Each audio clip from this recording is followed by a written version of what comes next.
The hands, the part of the rider's body that most influences the control of the horse. The reins, the connectors that carry your hand motions to the horse's mouth. The bit, the most important piece of equipment in the communication between horse and rider. What you're about to see may help clear up the confusion around the many bits available for you and your horse. Master horseman and legendary trainer Frank Evans from Southern California will explain the different types of bits. We always started them on snaffle, but we also always got them out of a snaffle just as soon as possible. We will also introduce you to a bit that Frank Evans designed over 40 years ago that has produced amazing results for both amateur and professional trainers. We've got horses showing now 15 or 20 years old that have never had anything but this bit except the day they show, and they're winning. Horses love this bit, the Mikmar training bit, made in the USA. We'll show you what it does, how to use it, and the kinds of problems it has solved. My horse had such a severe head throwing habit that I could actually see her front teeth from the saddle when she slung her head. She was immediately put into the Mikmar training bit, and the development of her mouth and my hands began. Within a few weeks, she no longer threw her head at all and was softening and giving nicely. Also, the Mikmar short shank bit, the more direct contact bit that has changed the life of many a horse and rider. He likes the bit, number one, which of course is, 80% of the deal here, but he instantly engages and I'm able to do my work and go right to jumping. AGA Rider of the Year and 5-time World Cup qualifier Susan Hutchison has used both the Mikmar training bit and the short shank in Grand Prix competitions.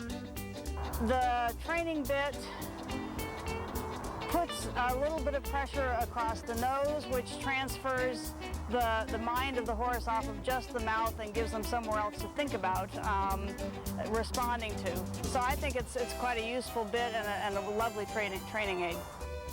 Both the Mikmar training bit and the Mikmar short shank are excellent as an all-around bit for everyday use on the trail and in the arena. You get effective results without abuse.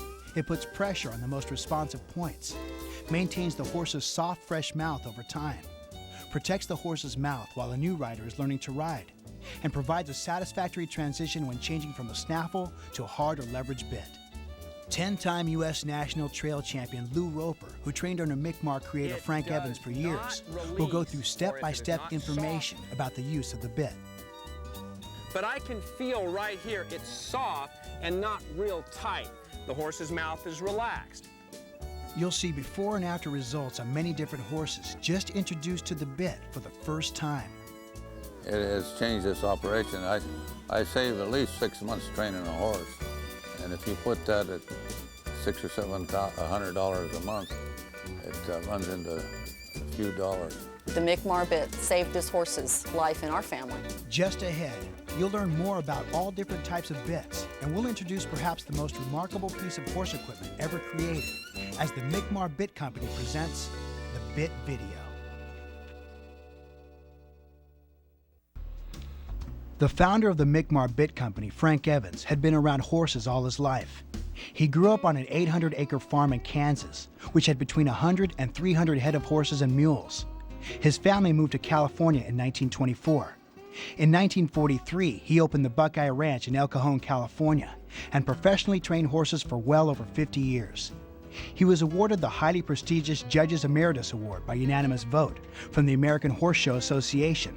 He was also a senior judge and at one time held 12 judging cards, including Arabian, Morgan, Quarter Horse, and Western. In 1971, he was one of the 22 people selected by the International Arabian Association to draw up the judging rules for Arabian shows. In his career, he had numerous national Arabian trail horse champions and an Appaloosa who was World Trail Horse English Pleasure and Western Pleasure champion. Frank Evans was also close friends and worked with another legendary trainer, Jimmy Williams. Jimmy Williams was my mentor. I started riding with him when I was 5 years old, and he and Frank Evans were best of friends and always discussed how they could make a horse go better and what types of bits they could design to maybe quicken the process along and or to just make the horse go to the best of their ability.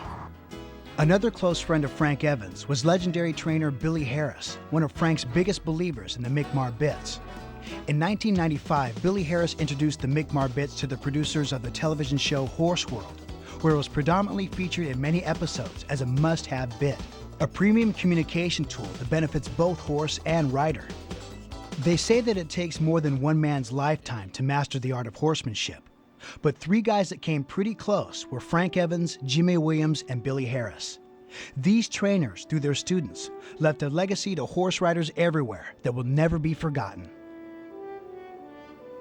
I spent a little over 15 years with him, learned three-gaited horses, reiners, trail horses, pleasure horses, hunters, jumpers, and also had the fortune of meeting some of the people in his age group and being able to associate with him, trainers like Jimmy Williams, Billy Harris, people like that in the industry, and it just was a great time. And if anyone is the protege of Frank Evans, it's Lou Roper. Today he shows in trail, western pleasure, hunter pleasure, and reining. Lou owns and operates the Roper Ranch in Southern California, where he and his staff have 40 to 50 horses of many breeds in training. While Lou has many titles in trail in the open breed division, some of his Arabian and half Arabian titles include 10-time U.S. National Champion Trail. 8 of these times were unanimous decisions. 7 times U.S. National Reserve Champion Trail, and dozens of U.S. National Top 10 and regional championships. Lou credits much of his success to the years he spent with Frank Evans and to the Mikmar bits. I believe that there's only so many items you can accomplish with a snaffle bit. The snaffle bit is designed majorly for bending a horse left and right for lateral flexion. And that is not the device that you end up a finished horse with. The people who trail ride sometimes use snaffle bits, but often your show horses, your reining horses, your jumping horses, they're in some sort of shank bit. So what this bit does, it reduces the concussion of the mouth because of the 3-point contact, nose, mouth, and chin. It divides the pressure of your reins into 3 places, the nose, the mouth, and the chin. Where on a standard shank bit or a standard show bit, there are basic 2 points of pressure, which are the mouthpiece and the chin piece. So this particular bit makes that a lot more comfortable in the horse's mouth. Now, before we get into discussing bits any further, there are a few words and phrases that are always referred to that we should brush up on. First is the points on the horse. This is the poll, the area behind the ears at the top of a horse's neck, where the second vertebrae is. It is a sensitive pressure point for most, if not all, bridles. The tongue, jaw, and nose are more obvious terms. But another term that needs explaining is the bars. It's a skin-covered area in the mouth, on the jaw, where there are no teeth. This is where most bits rest. Another term is flexion.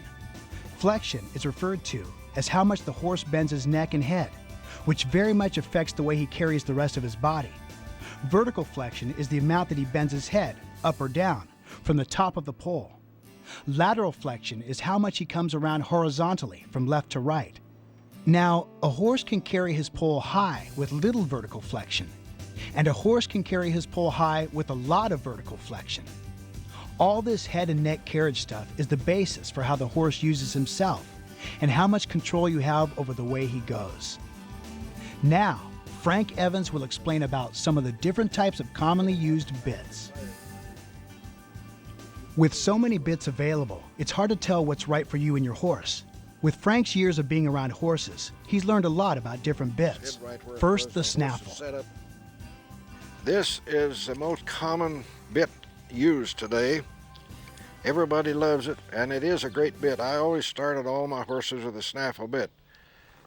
Contrary to popular belief, however, it is not a real mile bit because it has a pinching action on the horse's mouth, which most people don't realize. It's easy to make a great horse with nothing but a snaffle bit, but it's also easy to ruin a horse's mouth by the overuse, toughen it up, getting the horse pulled, losing his vertical flexion. But it is a great bit, and in the hands of a not too great a horseman, it's pretty hard for him to make too many mistakes. We always started them on snaffle, but we also always got them out of a snaffle just as soon as possible. The D-ring snaffle. It is a vast improvement over the plain ring. It has not too many advantages. It has a little more, if you start pulling on one side, it stops a bit from going through the mouth quite so easy. We used to take the plain snaffle and even put leather guards on it to do what this bit does. This is a vast improvement in the snaffle bit. The full cheek snaffle. This is a great bit if you got a horse that you're having trouble getting lateral flexion. You can't pull this through his mouth so easy. This bit is used more for driving than actually riding, but it's a good bit, and it answers that purpose of not being able to pull it through his mouth. This is called a twisted wire snaffle, and it can be real rough. In fact, if you notice the action of it, this comes back like this. You're working on the bars of the mouth, and regardless of how you do it, you're going to hit one bar here and one bar here. And after all else fails, you try to go to this, and if you can't do it with this, you'd better find a new trainer, or you'd better find somebody with a better bit, because this is probably the end of the rope as far as I'm concerned. The snaffle covered with hard plastic. When they first started using this, everybody thought this is going to be the answer to start a horse. Frankly, it is not the answer to start a horse. You don't get enough bite on this to actually make the horse pay attention to you. When this first came out, I think I was the first one to buy one to try it, and it was a total failure. In those days, it was a big black rubber bit, and I didn't like it at all. I don't like this bit. The Tom Thumb bit. If I had a green rider on a pretty well-broke horse that I was trying to develop hands, I'd probably put this on. It's a mild little bit, so he isn't going to hurt the horse and while he's learning to ride. The coppermouth swivel shank bit. I think it's a pretty good deal. It isn't necessary as far as I'm concerned, but it's a good deal because you're in swivel. Lots of times you're fighting when if you pull this way, you're going to pull this way up here. You see, I don't see too much advantage, but there's a lot of people like them. I've always said in all the years, 50 years of training, that if your hands are good enough, any bit is a great bit. If your hands are bad, every bit is bad. I've always contended that you could take anything, again, if your hands are good enough, you could turn out a top horse. I think the people like Jimmy Williams, I've seen him with just a rope around the jaw. Made a beautiful reining horse out of it. And there's people with bad hands that didn't make any difference what they use. So the answer is not always bits. That's one of the reasons I developed this bit, because it applies, so many people can use it without hurting the horse. Today you go into a tack room, and here is a tack shop, and here is 200 bits out there. And you go in, and here is in most places, a sales clerk that is not a horseman or horsewoman, and you ask them what bit. Well, is your horse tough mouth? Yes, he's tough mouth. So they said, we'll give you a shank this long, or we'll give you a double twisted wire snaffle. That's about all you get. So that, where are you going? You're going to have to go to a top professional that has good hands and is knowledgeable about bits. And they're hard to find. I know when I was in the training business, I had 5 assistants. I spent as much time on their hands and bits as I did on teaching them to train, literally, to keep them out of the horse's mouth, give the horse a chance to react after they ask it to do something. And Frank Evans' answer to getting out of the horse's mouth and giving the horse a chance is his uniquely designed Mikmar bits. You know, I couldn't tell you this for sure, but I think he went to sleep with it every night. He loved it so much. He'd ride horses 8 hours a day. In an interview done for the TV show Horse World, Frank Evans explained why he invented the bit. We would develop a horse's mouth, put a nice headset, a good mouth, good vertical flexion, and then come time for the owner to ride, and we felt sorry for the horse. So we tried to develop something to protect the horse's mouth long enough for this owner to ride, learn to ride, and that's our job in the training business, teach that owner to ride. That was the second reason. The first reason was we started all our horses on snaffles, which is, we never found anything better. But it was always a problem on how to shift that horse from a snaffle to a leverage or hard bit without messing up the horse. And that became a problem, and I developed and tried a number of things, never found anything. One night, he was vice president of a bank, had a nice horse in there with me, and I developed this horse, and he had a beautiful headset. He come out to ride his own horse, which is normal. And when he got through, I got on the horse. He had left. I had tears in my eyes. He'd messed his horse's mouth up. So I thought there's got to be some way to develop or to take care of that horse's mouth while the owner rides it. So I thought, well, if I could rig up a cord to go through and affect the bit so that it would not hit the horse any single time, that'd be it. So I kept thinking about it. Finally, the thought hit me, and I went and drew a little picture. The next morning, I went out in my little shop, and I built one, tried it on a horse, and it worked. You could just feel it. This is an awful-looking monstrosity that we first made, but it worked. I could feel it work. You could just tell that it was going to work. That was the history of this. So this happened in 1955. We got the patent. Now, the big secret of this, I find, is in the mouthpiece. If you drop a normal round bit slightly in the horse's mouth, within reason, it contributes substantially to the ease of vertical flexion. With this bit, any time you turn it, it automatically drops 1 inch lower, so that you have an automatic deal on his mouth to enhance the vertical flexion. And of course, without vertical flexion, you got nothing. The next thing that's all important in this bit is that when you take up on your reins, you automatically touch the horse in the nose, the mouth, and the jaw. There's no way you cannot unequal that pressure.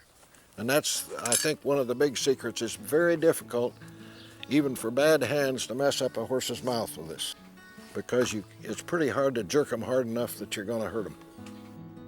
Although the bit was initially developed for bad hands, many good trainers with good hands in all disciplines are getting remarkable results like no other bit.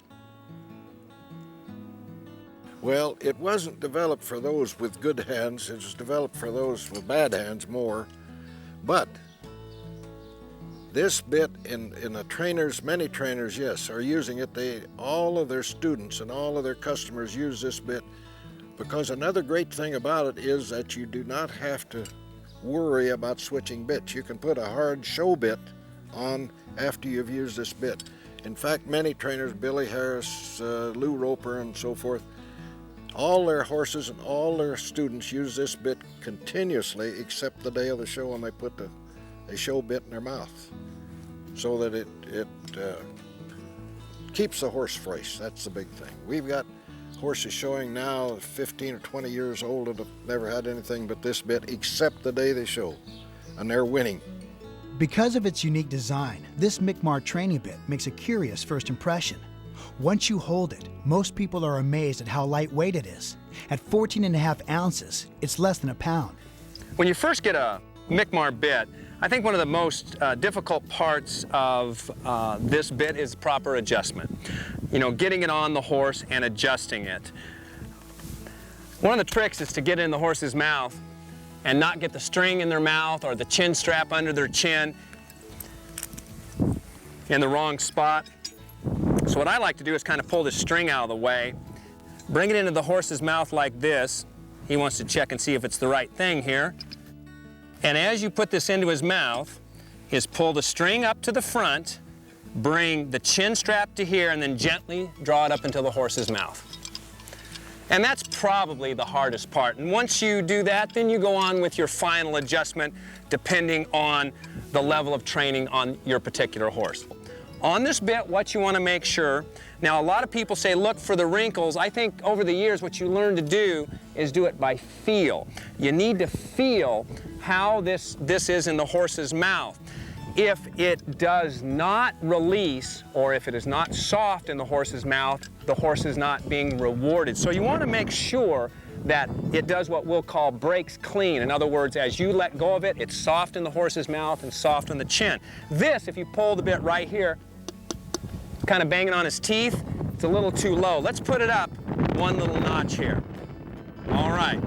Now, it's up in the horse's mouth. There is a slight wrinkle, but I can feel right here it's soft and not real tight. The horse's mouth is relaxed. As you draw back on the shanks here, this curb strap now is so loose at this point in time that it may rotate a little too far and pinch the horse right here. So what I'm going to do is take up the curb strap a little bit. We'll take up the curb strap, and we want that curb strap or the bit to rotate a little bit before it takes a hold of the horse's mouth. Okay, now, right now I have this actually set up a little too tight. It moves a little bit and then bites him. I'm going to loosen that one notch. And on your greener horses, on your younger, more inexperienced horses, you may have it a little loose so that as you pull on this string, it'll rotate and then take a hold. And you can see on this guy, he's pretty comfortable with it. He moves right away from this. Now, another great thing about the mouthpiece and the design of this particular bit is that, as a general rule, most of us know that if a bit is a little bit lower in a horse's mouth, it'll have a tendency, generally, to drop the horse's head a little bit more, give it a little bit more vertical flexion. This bit, it'll rotate, give the horse a little warning, and then it breaks over a little lower and helps you to set the horse's head a little bit better. Now, by the same token, you move a bit up in a horse's mouth, usually it'll give you a little bit more elevation. Move the bit up or tighten the curb strap. This, let's tighten the curb strap up and watch the difference in the action in the horse's mouth. Okay, I've got a little bit tighter, and it's going to bite this horse just a little bit higher here, and you can actually see him kind of draw up into this area here. So the curb strap adjustment is very, very important. I've seen these things adjusted so tight that there's no way that a horse can get relief, and that's a very sad thing. Another very important adjustment on this particular bit is the string. I usually have a couple different Mikmars that will fit a particular type or size of horse. When I first get these Mikmars, I'll take and pull the string around and do something as simple as putting a slip knot into the string and then reclipping it so that the string does not travel as far. Then on your bigger horses, you can actually take the slip knot and pop it out. But if you have one individual horse that you use it on, I'd suggest undoing the string and making it tight enough that you don't get a lot of slip, but you have to make sure that the bit will break clean or release. Without that, the bit will be very ineffective. You know, there's a lot of misconceptions, I think, about the string. The first time they look at that, they go, oh, that's like a hackamore. No, it's not. It's not like a hackamore. All it does is divide the pull of the reins into three places: the nose, chin, and the mouthpiece. That's all it was ever designed for. But I will tell you a little secret. With this string, as you pull on it, if the horse tries to open their mouth, it does automatically, and a lot of people don't know this, tighten down the chin piece and the nose piece, so the horse instantly does receive some discomfort for opening their mouth. Well, some of them, shh. So it does have a tendency to induce the horse to keep their mouth placed properly on the bit. This is Corky, a big 7-year-old double-registered paint quarter horse. Originally a ranch broke gelding, Corky has the extremely important job of being the family's trail horse. He is ridden by Mom, Dad, the kids, and an occasional non-rider guest. Although Corky has a great attitude and patient disposition, he showed us that he has no clue as to how to carry himself properly with a rider on him. He had no vertical flexion or collection. Corky has also endured a lot of unintentional abuse to his mouth. Because of this, he seemed like a great candidate for the Mikmar training bit. As with any new horse equipment, and especially putting a different bit and bridle on for the first time, we recommend taking it slow. We began riding Corky in the arena, walking and turning, letting him pack the bit in his mouth, allowing him to become acquainted with it. As he sticks his nose out and up, he contacts the bit. It activates with divided pressure. By moving his nose back, the pressure releases. Once he figured out the comfort or easy spots on his own, we applied pressure to the reins, once again allowing Corky the time to get comfortable and familiar with the bit. We moved to the trot with great results. Corky was happy rolling the roller, relaxed, balanced, and showing vertical flexion. The wide half-inch mouthpiece allowed him to anticipate the change coming. Finally onto the canter, Corky still happily displayed vertical flexion and even some collection. This horse took to the Mikmar training bit like a duck to water. Take a look at the before picture with just the snaffle, his head held high in poor collection. And then on the right with the Mikmar training bit, he's carrying himself correctly, which will lead to more control and a happier horse and rider. We'll come back to the other two horses to try the Mikmar training bit for the first time later in the program. The short shank bit is a variation of the original Mikmar training bit. The shank offers two rein slots for leverage options, the upper slot being the mildest, the lower slot giving more leverage. The Mikmar short shank bit gives more direct contact. This bit has no nose rope. It applies pressure to the jaw, bars, and tongue simultaneously when the rider pulls on the reins in the same manner as the Mikmar training bit. It also has the flat, wide mouthpiece with a copper roller, which stimulates saliva production for a softer, more responsive mouth. The roller also discourages the horse from putting the tongue over the bit. This bit encourages both lateral and vertical flexion. The Mikmar short shank bit is excellent for athletic disciplines and useful for both veterans and young horses as well. It's a great alternative to the snaffle, pelham, elevator, and Kimberwick style bits. One thing is, since the shank is a little shorter, if you have horses that maybe have a little tendency to maybe be a little lower in the head and you want to keep their elevation up, this you can get by adjusting the curb strap properly, and as I've stated before, proper adjustment is the key. This bit, with the proper curb adjustment, as you take a hold of it, you can actually get this horse to pick up and elevate in the pole if you need it to.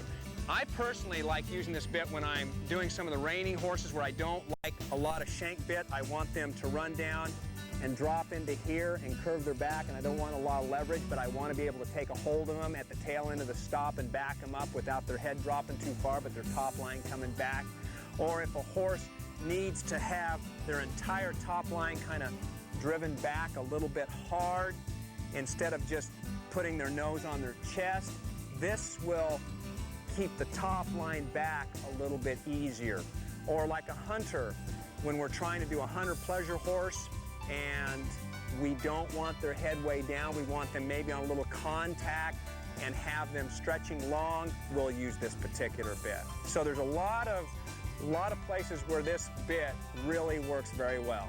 I developed this with these side pieces, and I'll tell you, I've been happily surprised that the results I got better than I expected. In fact, some of the hunter jumper people have started using this, and they have found the same results. It's a marvelous little bit. In fact, it has surprised me.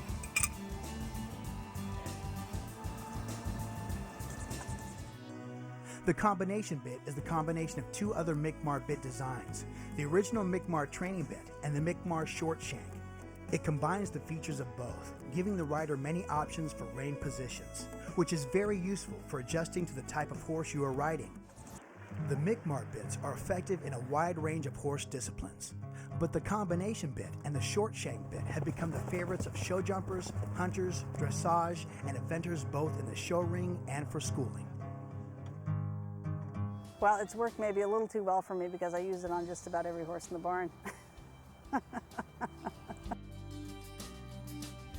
The combo bit has the same flat, wide mouthpiece, which incorporates a copper roller to stimulate saliva production. This yields a softer, more responsive mouth. The combo bit is extremely versatile for all disciplines and is widely used in athletic events such as jumping, eventing, reining, cutting, and barrel racing.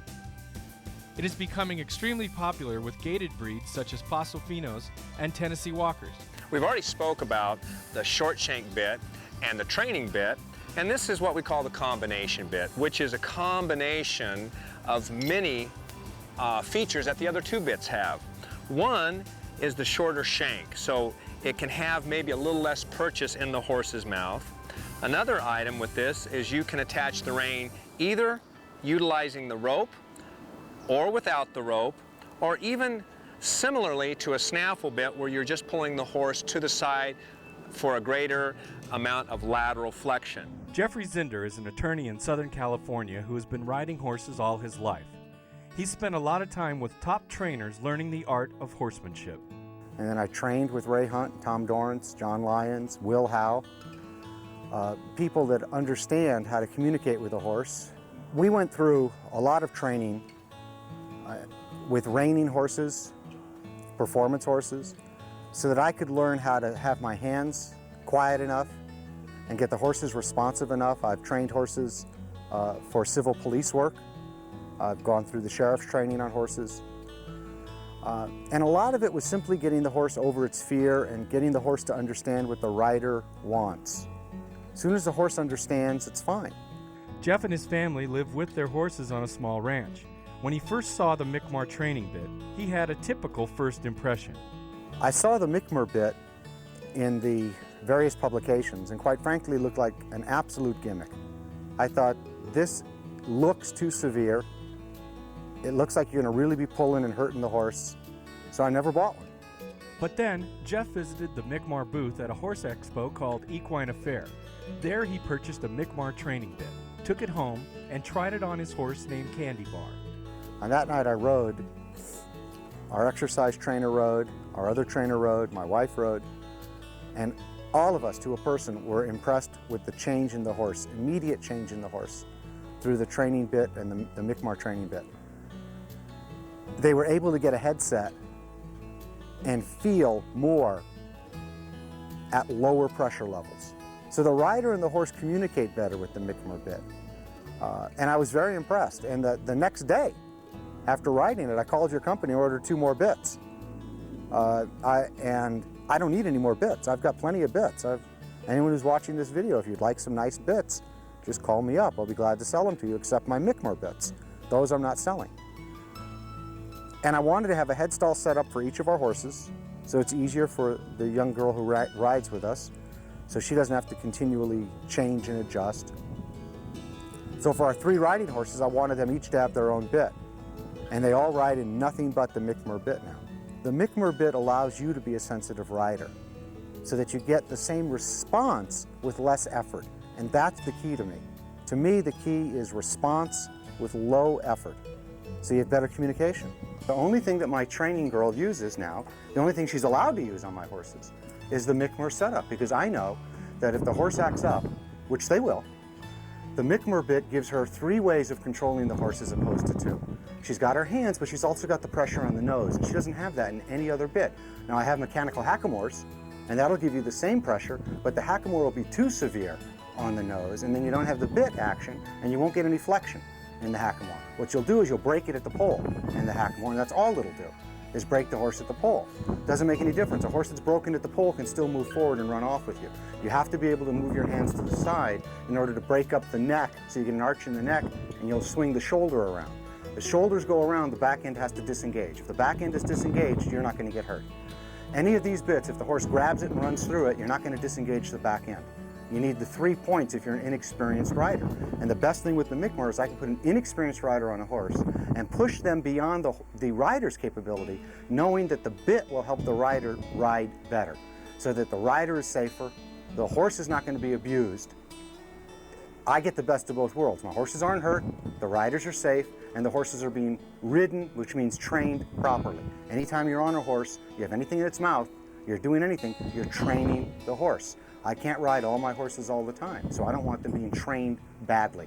The Mikmar bit prevents the inexperienced rider from training the horse badly, because the Mikmar bit gets the horse to give quicker and easier. So the rider gets a better response, the rider's confidence is raised, the rider feels they're riding better. They really aren't. The bit's working the horse better than the rider has the capability of doing. All the Mikmar products are made in the USA. The manufacturing process has been developed over the last 40 years and is a key to its success. The Mikmar products have been designed, engineered, manufactured, and tested by top professionals and are of the highest quality alloy available.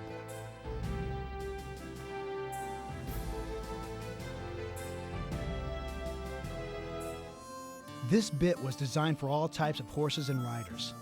Another one of its benefits is that it works great for the occasional rider, especially when bad habits are created and are getting worse.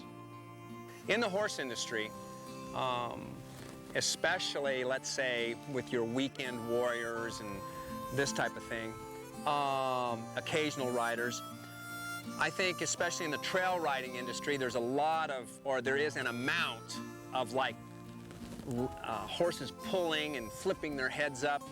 And really, the cause for this is that the riders unknowingly want to maybe draw the horse back and slow him down. Maybe they're talking to their buddies and not paying attention to what's going on or watching the scenery, and the horse will kind of pull them, and the rider maybe won't be paying attention and they let go of the reins a little bit, or the horse pulls the reins out of their hand, and right there is the beginning of the end. Horse learns to pull and the rider gives.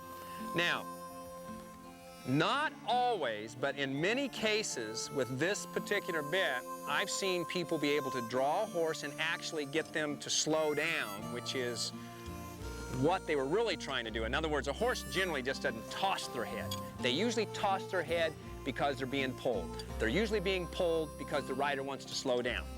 And for whatever reason, the design of this bit, when you draw back on a horse, oftentimes you can get the horse to do that in a more comfortable manner so that they can be dropped off. And yes, it does help the reduction of the head tossing, and it oftentimes cures it.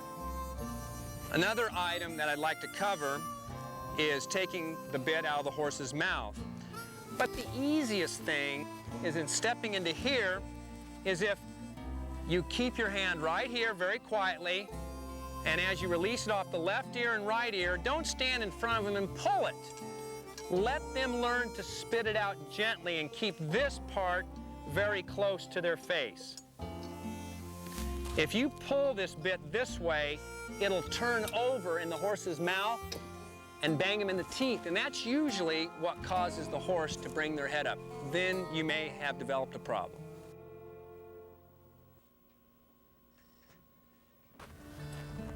Okay, the curb strap is let out almost all the way. I'm just gonna get it way loose so that as I try to put this in her mouth, it doesn't hit her teeth. Okay, here we go. This 3-year-old has never had anything but a snaffle in her mouth. Trying to figure out what it is. There she is, she's already picking it up. Okay.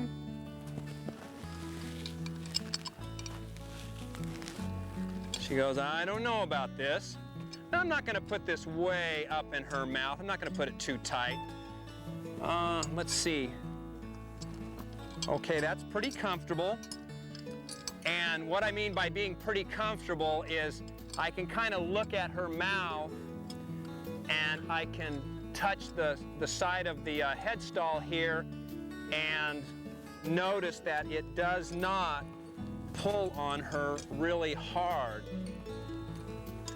I'm just going to see what she does here for a second. And just as kind of an experiment, I have not bitted her in this. I'm going to jump on her and just kind of play with her and see what she does. First of all, this horse has got a good mind. That helps a lot too. But we're going to see what she does here. First, I'm going to take the shank here and just kind of pull it back here. Okay, you see how far this rotates? You have to be careful right in here. If you need to pull one that far, it may pinch in there. Now, if you don't notice that and you think everything's going well, and you go out there and start pulling on it, and all of a sudden the horse just throws its head upside down, don't think it's the bit. It's the adjustment of the bit. So we're going to adjust this. It's going to tighten up the curb strap a couple notches here. I'm going to pull it again, kind of take a look at it here. That is much better. It rotates, and that's the key. It rotates and then takes a hold of it, of the horse's mouth. And it is not pinching in this area here. That's very important. All right, let's see what happens. Okay, when I first start here, I'm just going to take and bring my hand out the side and just kind of pull her around to the side, making it very simple when we first introduce this to the horse for her to understand that we're going to the side, because again, this is a shank bit. If you come into here and start pulling on it, it's going to pull straighter and it's going to turn over in the horse's mouth and she won't be able to distinguish easily. That's the whole part, easily, whether you're trying to get her to the side or back. So we can just sweep her around here. Bring the hand to the side, and you can see she's relatively comfortable with it. Matter of fact, this is pretty darn good for a baby and never having this on. And again, she's being very quiet, which helps, but she's packing this very well. And there's the bend. If you place, come on, baby. If you place your hand simply, in other words, out to the side, the horse will get a very good explanation of it. Okay, now I'm going to go jog a big circle out here.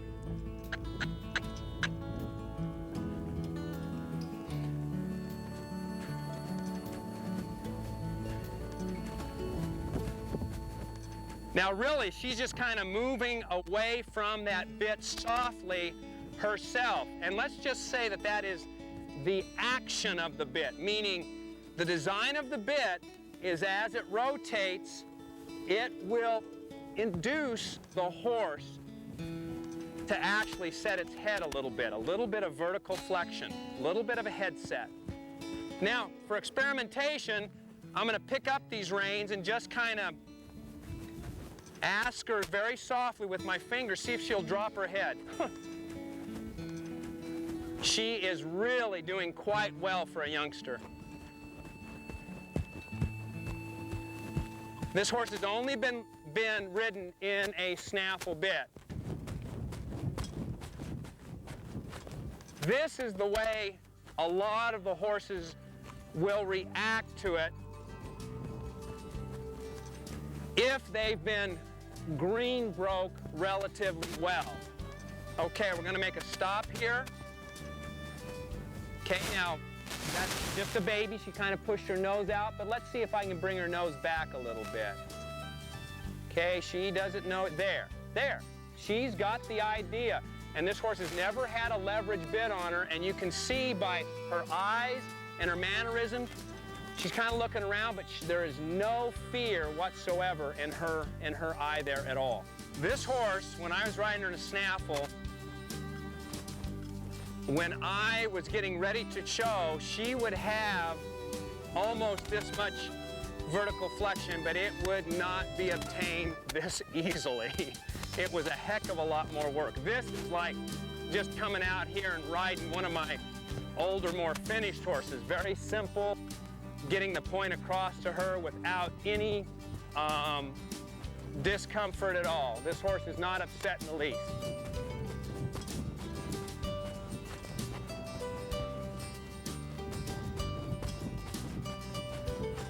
Horse after horse after horse, I am amazed that the transition by using this bit oftentimes is so simple, and it makes a very clear picture to the horse and makes my job a heck of a lot easier. And we do this on all of them. Let's hit the lope, see what happens.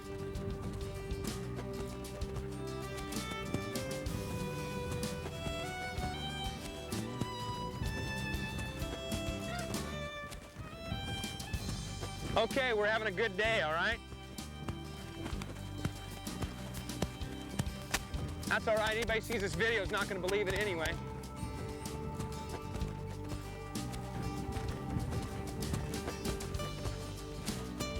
And she's starting to get real quiet. Okay, here we go. We're going to hit a stop here. Good girl. Unreal. Tahoe is a 5-year-old paint gelding. He's used primarily as a trail horse. Although he's a sweet horse, Tahoe is a strong-minded individual who often thinks he knows what's best. Tahoe is usually ridden in a snaffle bit and always with a tie down. Because of this, he has developed a large muscle on the underside of his neck. Shane rode him first at our request without the tie down. As you can see, Tahoe is a bit nervous, has lots of energy, and exhibits very high head carriage, which can result in lack of control. Now it was time to try the Mikmar training bit. Shane bridled Tahoe and made the proper adjustments to the bridle. Neither Shane nor Tahoe had ever experienced this bit before.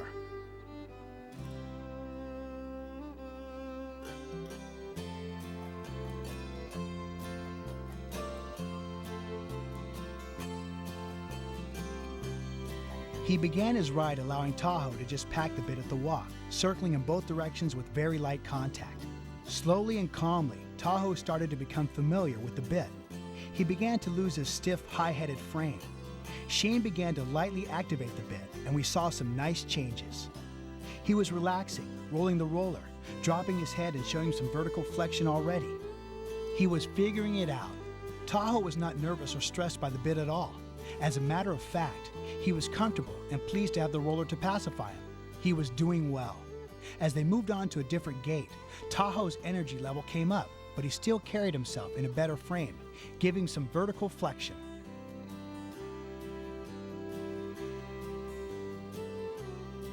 Tahoe's just beginning a new way of learning. The Mikmar training bit will help him over time, relax, become more comfortable, and understand better what the rider is asking for at all gates. He will develop vertical flexion, balance, and proper carriage. Due to the bit's function, he will be allowed time to react to the rider's request, and his mouth will remain fresh. The equally divided pressure to the nose, bars, and jaw should help remedy the tie-down dependence. This will help Tahoe become a more happier and agreeable horse. Shane agrees too. But this might be something be easier for the horse to learn, you know? And he learns easier because he likes the bit. There's not just one problem that the Mikmar bits fix. It's amazing how many different problems go away when using these bits.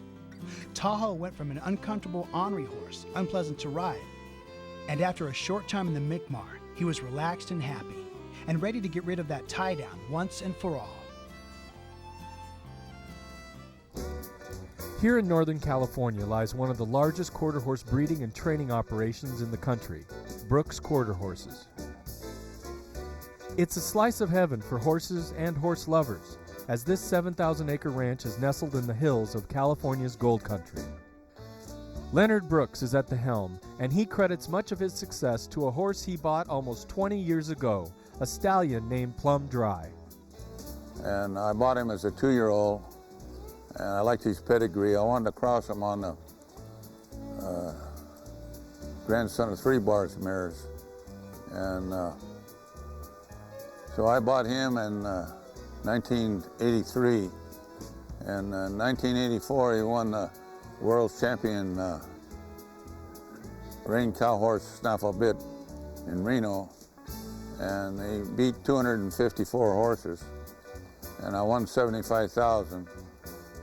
Still going strong today, Plum Dry has gone to be the foundation of his breeding operation. He's had over around 425 foals. This operation doesn't stop at breeding these great bloodlines. Every horse here, whether it's going to be a top performance horse or just a pleasure ride, goes through an effective training process. When a horse leaves Brooks Quarter Horses, it's been started and broke well. Leonard starts all his horses in a snaffle bit. But one of the secrets to his training success is what he does next. And where did he discover this? Watching Horse TV. Well, the first time I saw this was I was watching TV and I was switching channels and I hit a horse. And of course, when I hit the horse, I was interested. And Mikmar was advertising their bit on it. So I see the flexion they had on the bit. I could see that the horse was responding to that bit. So I said, well, I'm going to send to get a couple of those. And I did. And when I first got them, I thought I got a piece of junk. But I put them in a horse's mouth and that changed pretty fast. They were the best thing I ever stuck in a horse's mouth. All Leonard's horses go to a Mikmar bit after being started in the snaffle. The Mikmar bits save training time, and with this many horses in training, time is money. It has changed this operation. I save at least 6 months training a horse, and if you put that at $600 or $700 a month, it runs into a few dollars. The Mikmar bits were invented by trainer Frank Evans. He designed the training bit so that it would divide the pressure to 4 places: the nose, mouth, chin, and poll. This gives you more control with less discomfort to any one area for the horse. The horse tends to easier understand what's being asked of him. Although Mikmar has been around since the early 1950s, it was just last year that Leonard Brooks found them, and he'll never forget the first horse he tried it on. There was a broke horse. It was about a 10-year-old gelding we had here, and the horse was probably worth about $10,000.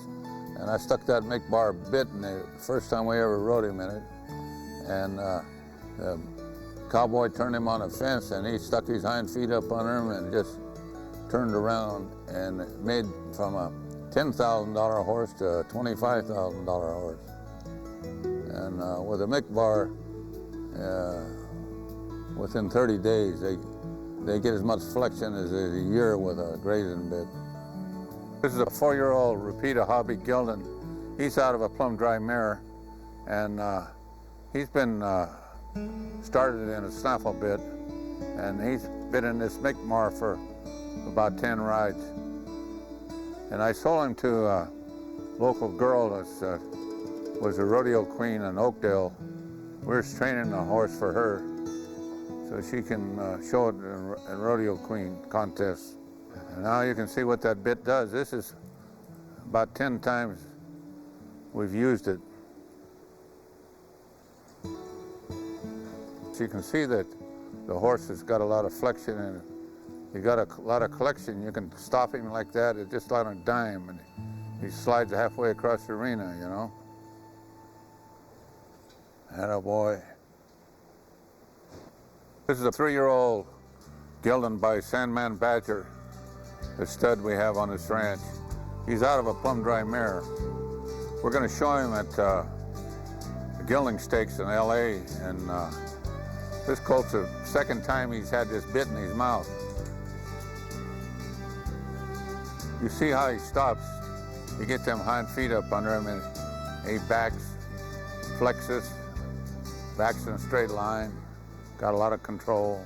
We ride this horse for 6 months in this bit, and we'll have a lot of collection. I like to stop on him. He puts a whoa on him, and he doesn't gap.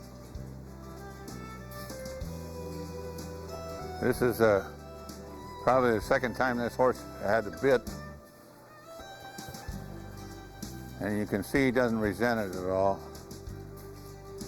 Makes the cowboy have a good hand.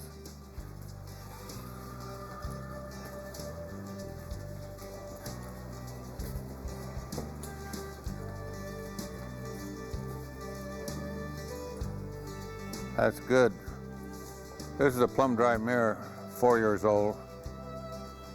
We started her with a snaffle bit and then put her into this Mikmar long shank bit. And she's been in about 60 days. You can see she's got a lot of flexion, and you'll see that she collects real good. She's would make a top team penner or sorting horse. But using this Mikmar saves about 6 months of training. And that training costs money, and so it's a real savings. The horses accept it real nice. You can see they don't gap, or they don't throw their head. She's all collected. She's got her hind end up under her, and she can move any direction. And you got a lot of control on them when they'll flex like that. She's broke pretty good, and you can see she accepts that bit. Just puts her hind legs up on her, use her hocks pretty nice. You can have made a cutting horse or a reining horse or just one to carry the flag on. It's one of the best things I ever stuck in a horse's mouth. Since Leonard's horses are trained in the Mikmar bits, he makes sure the customers who buy the horses stay with what the horse is used to. He likes to have his customers ride in the Mikmar short shank, a variation of the Mikmar training bit. I know if I use my regular curb bit on her, when I'm losing it because of my inexperience, she would be fighting the bit, and with the Mikmar, she doesn't. She just kind of goes with me and we settle down and she continues on. You actually had to make more contact with his face on the snaffle, and this bit, he kind of just lowers his nose and goes forward and doesn't test you like he tested with the snaffle. He's only 3, so he's still learning his boundaries. It's been a good diversification from the cattle business. At first few years was a little tough going, but now the cattle business isn't all that great, and the horse business is big time. And the reason Brooks quarter horses are big time? It's because of the dedication to the breeding and training of fine quarter horses by Leonard Brooks.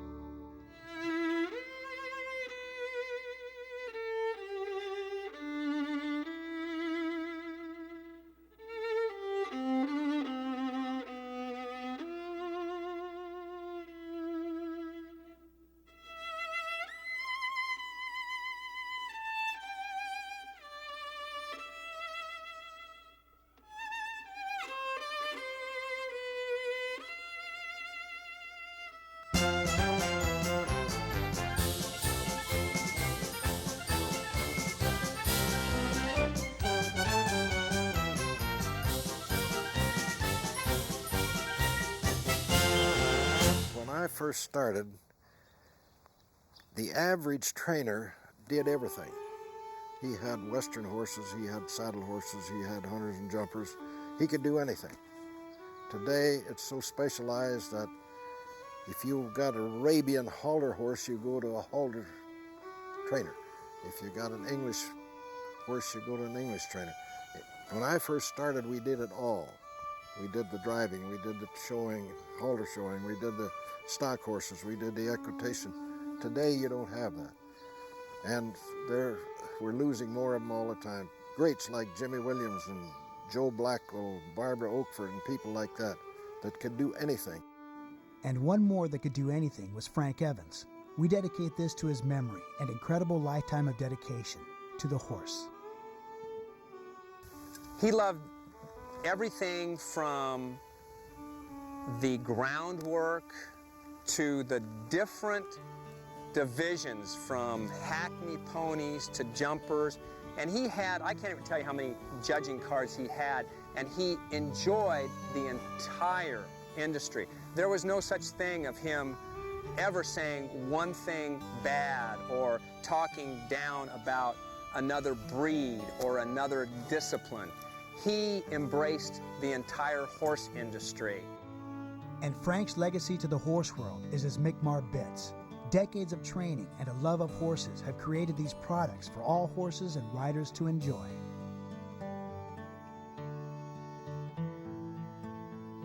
We hope you've enjoyed learning more about the most important piece of equipment used to communicate between horse and rider, the bit. One bit can't change your entire relationship with your horse, but the Mikmar bits are an amazing step forward to having better communication and making you both happier. If you'd like more information or would like to contact us, go to www.mikmarbit.com or call 818-446-0063 or drop us an email. We'd be happy to answer any questions you may have or take your order for any products. The Mikmar Bit Company also offers the cinch buckle, originally called the Tackleberry buckle. This cinch buckle makes cinching up a Western saddle a snap. Unlike other buckles of similar design, this buckle fits all flat and round cinch rings. Like all Mikmar products, it's made of extremely strong aircraft aluminum. No horse person riding Western saddle should be without one. The only way to tack up